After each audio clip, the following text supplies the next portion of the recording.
सोने की चिड़िया, क्या आता है माइंड में? यस, बिल्कुल सही सोचा आपने। हमारा देश भारत, जिसको सोने की चिड़िया के नाम से जाना जाता था, इसके कई कारण थे। हमारा देश हर तरफ से खुशहाल था। जैसे अनाज की कोई कमी नहीं थी, दूध की नदियां बहती थीं, हर तरफ खुशियां ही थी। शायद इसी वजह से इसको विदेशी ताकतों ने बहुत लूटा और इसकी बहुत सी कीमती चीज़ों को चुरा के ले गए। कभी मुगलों ने तो कभी अंग्रेज़ों ने इस पे शासन किया।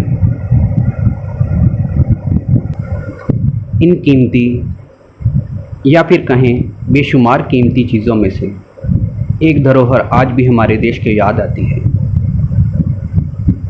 और इसके भारत वापस लौटने का इंतज़ार आज भी सबको है। Any gases? चलिए ज़्यादा वेट ना करवाते हुए बताते हैं आपको एक ऐसी ही धरोहर के बारे में जिसका नाम है कोहिनूर। आज के इस वीडियो में हम जानेंगे कोहिनूर के बारे में कुछ इंटरेस्टिंग फैक्ट्स एंड ऑल्सो इसकी भारत से इंग्लैंड पहुंचने तक के सफ़र की कहानी। अगर वीडियो अच्छी लगे तो लाइक करें, शेयर करें और ऐसे ही इंटरेस्टिंग वीडियोस के लिए सब्सक्राइब ज़रूर करें।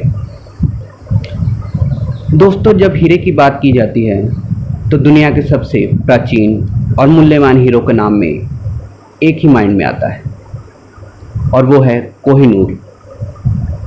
कोहिनूर एक पर्शियन वर्ड है जिसका मतलब होता है रोशनी का पहाड़। इसकी कहानी जानने से पहले जानते हैं इसके इतिहास के बारे में। इतिहासकारों की माने तो इसका इतिहास करीब 5000 साल से भी पुराना है।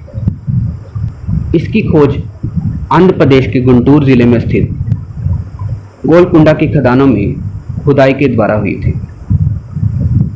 सबसे पहले इसको किसने देखा या ये कब एग्जिस्टेंस में आया, इसका कोई सॉलिड प्रूफ नहीं है, लेकिन कहा जाता है कि जब इसका खनन किया गया तब ये काकतीय राजवंश शासन के अधीन में था। अपने लंबे इतिहास में ये बेशकीमती हीरा पूरी दुनिया घूम चुका है और कई शासकों के पास भी रहा।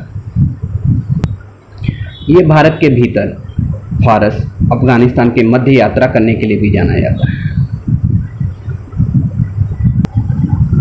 कुछ लोगों की माने तो ये प्राचीन संस्कृत इतिहास में लिखे समयंतक मणि नाम से प्रसिद्ध रहा है। हिंदू कथाओं के अनुसार भगवान श्री कृष्ण ने स्वयं ये मणि जामवंत से ली थी, जिसकी पुत्री जामवंती ने बाद में श्री कृष्ण से विवाह भी किया था। दिल्ली सल्तनत में खिलजी वंश के अंत 1320 में होने के बाद गयासुद्दीन तुगलक ने गद्दी संभाली थी। उसने अपने पुत्र उलुग खान को 1323 में काकतीय वंश के राजा प्रतापरुद्र को हराने भेजा था। इस हमले को कड़ी टक्कर मिली और उलुग खान हार गया, पर उलुग खान एक बड़ी सेना लेकर वापस लौटा। वारंगल युद्ध में राजा की हार हुई। इसके बाद वारंगल में कई महीनों तक लूटपाट, तोड़फोड़ और हत्याओं का दौर चला। कोहिनूर भी इसी लूट का एक हिस्सा था। यह हीरा दिल्ली सल्तनत के उत्तराधिकारियों के हाथों से मुगल सम्राट बाबर के हाथों 1526 में लाया गया। बाबर ने अपने बाबरनामा में लिखा है कि यह हीरा 1294 में मालवा के एक राजा का था। बाबर ने इसकी कीमत लगाई थी कि पूरे संसार को पेट भर के अगर 2 दिनों तक खाना खिलाया जाए तो ये इसकी कीमत होगी। बाबरनामा में ये बताया गया है कि किस तरह मालवा के राजा को ज़बरदस्ती यह विरासत अलाउद्दीन खिलजी को देने पर मजबूर किया गया था। बाबरनामा 1526 से 1530 में लिखा गया था। हालांकि उसने इसको बाबर का हीरा कह के पुकारा नहीं था, पर डिबेट से ये कंक्लूज़न निकलता है कि ये कोहिनूर ही है। बाबर और हुमायूं दोनों ने ही अपनी आत्मकथाओं में बाबर के हीरे के बारे में लिखा है। ये हीरा पहले ग्वालियर के कछवाहा शासकों के पास था, जिनसे ये तोमर राजाओं के पास पहुंचा। अंतिम तोमर विक्रमादित्य को सिकंदर लोदी ने हराया और अपने साथ दिल्ली में बंदी बना के रख लिया। लोदी की मुगलों से हार के बाद मुगलों ने उसकी संपत्ति लूट ली, पर राजकुमार हुमायूं ने एक मीडियोकर का काम किया और उसको छुड़वा लिया और उसकी संपत्ति भी वापस दिलवा दी और मेवाड़ चित्तौड़ में पनाह दी। इस फेवर के बदले में विक्रमादित्य ने अपना एक बेशकीमती हीरा, जो शायद कोहिनूर ही था, हुमायूं को दे दिया। दोस्तों, इसके बारे में एक इंटरेस्टिंग फैक्ट भी है।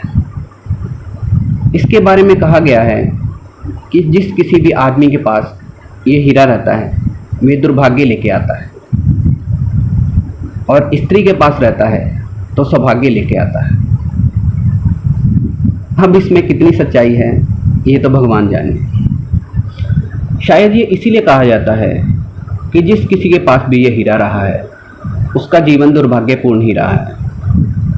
अब वो हुमायूं हो, शेरशाह सूरी हो, जलाल खान हो या फिर शाहजहां। दोस्तों, कोहिनूर भारत से इंग्लैंड कैसे पहुंचा, ये जानने के लिए हम मिलेंगे इसके अगले भाग में। अभी मैं सिद्धेश्वर आपसे इजाज़त चाहता हूँ। फिर मिलेंगे अगले भाग में कुछ इंटरेस्टिंग फैक्ट्स और भारत से इंग्लैंड तक की सफ़र की कहानी लेकर। धन्यवाद।